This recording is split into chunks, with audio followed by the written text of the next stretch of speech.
Ladies and gentlemen, welcome back to the MASSmotos channel once again on this beautiful day to continue with part 3 of our Learn How to Ride series. Today's installment is going to be all about working your motorcycle's clutch to move the bike, as well as learning how to shift gears while riding.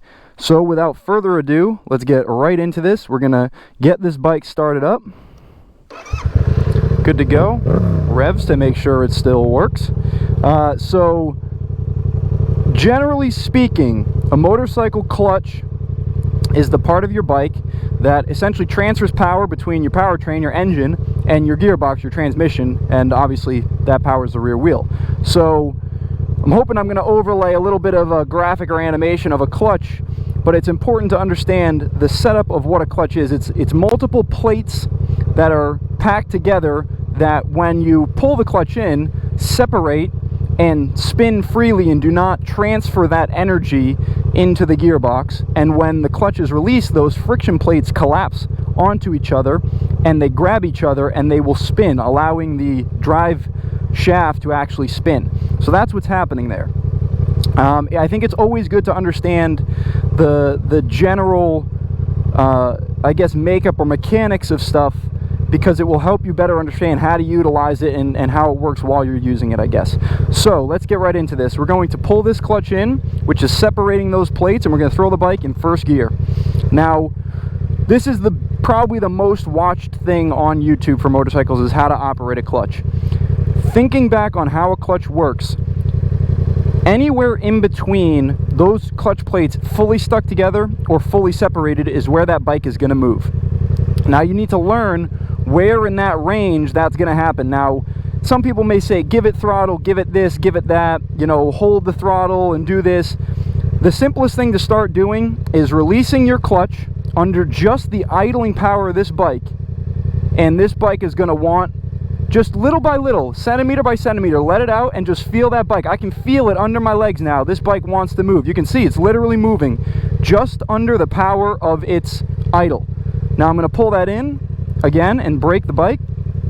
Keep my rear brake on here. Now in order to get going, you could give it any amount of throttle here.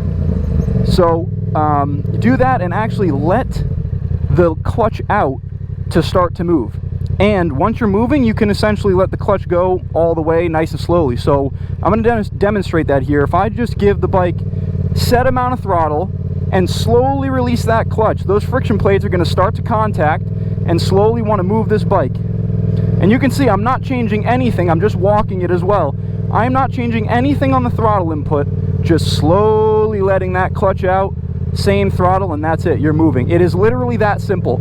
People make this such a complicated thing of rev the bike and let the throttle out a little, quick, slow, fast. None of that is necessary, none of it. You just stop on your bike, and if you want to learn at first to do this, let this clutch out so slowly that the bike starts to move under the idling of the engine, and then give it a little bit of throttle here, very little, and just hold it. It's all about doing it in increments. Don't continually increase the action of the clutch or the throttle if you don't need to. It's this simple. This is how slowly, I mean, you look at the RPMs of the bike and I'm moving here. It's that simple. That is how you work the clutch on a motorcycle. You just keep doing this over and over and you'll get used to it, and eventually you can give it some good gas and really get going on it.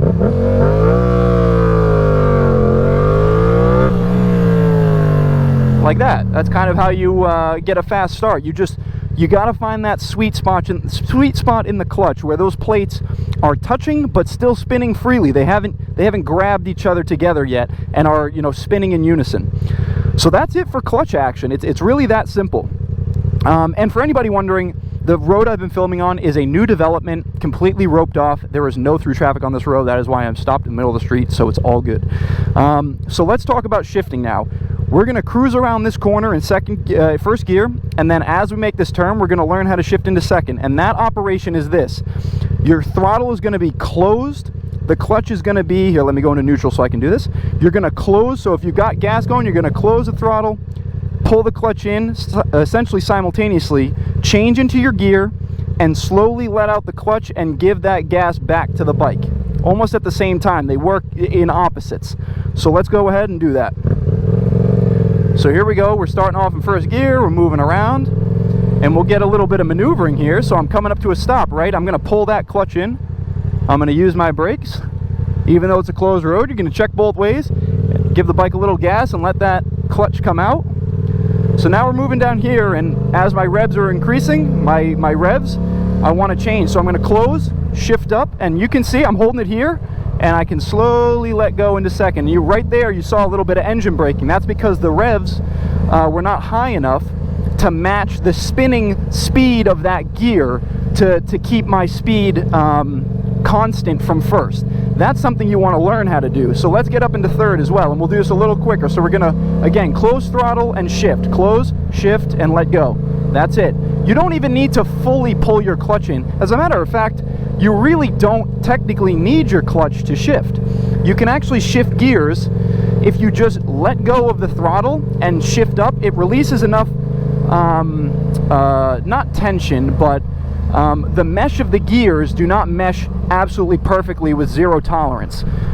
So if you allow a little bit of space in between those gears, you can shift. Ready? So that's it. I just let go of the throttle enough to let the gears lag, and I'm just going to close my visor here so there's no wind, and you can actually shift. So now I'm coming up to a stop here. I'm just going to pull this clutch in, start to brake, and you can see I can stay in fourth this whole time if I want, and I'm just going to work my way all the way down to first. No need to rev match or anything like that with the clutch in, but that's what we're going to do next. Is we're going to work our way to third gear, and then we're going to downshift into second.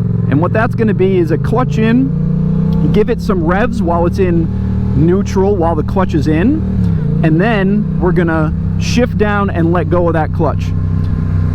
So let's see, let's show how that's done here. So we're going to make this turn nice and slow. I'm going to shift up into third, and so I'm moving, and I want to shift down to second. I'm going to do that. That's it. And you see I did not engine brake that much because I gave the bike enough revs or enough throttle to get the revs up to match the speeds between the gearings. That's how that works. So third, second. That's it. And I know it's quick, but you can't really downshift and rev match slow. It's a bit of a feeling. So I'll show you here. If I go into third and I don't rev match, I just drop it into second, I lurch forward. It's gonna engine brake, and I can do that down to first as well. So the whole point of that rev matching is to keep the bike from lurching when you're coming to a stop.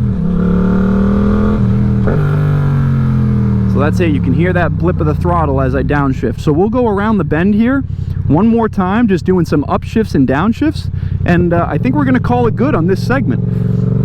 So here we go. We're riding first, up into second, up into third. We're coming to a turn. I want to downshift just to slow down. I'm going to trail brake a little bit, turn into it, avoid the horse poop that people are clearly riding their horses here. I'm going to go up into third, throttle, fourth, down into third, down into second. You can see not a lot of engine braking. Gonna make this turn up into here, accelerate out of the corner into third, downshift. And I don't shift, typically will not downshift while I'm turning into a corner. I want that constant grip from the drive on the rear tire. So that's it. That's all I got for you today. It's a real simple one, clutch and shifting. It's the most important piece, but honestly, it doesn't need to be complicated. Keep it stupid simple. It's always a good rule. So that is going to wrap up part 3. Thank you all for tuning in. If you are a returning subscriber, again, thank you so much for watching my videos. I really appreciate it. Tell your friends, tell your family, have them subscribe if they like motorcycle content. If you are a new viewer of my videos, please go ahead and subscribe, interact with the videos, help the algorithm. That's what it's all about. I really appreciate it. Until then, guys, stay safe, ride safe, enjoy the bikes, and we'll catch you on the next one. Peace.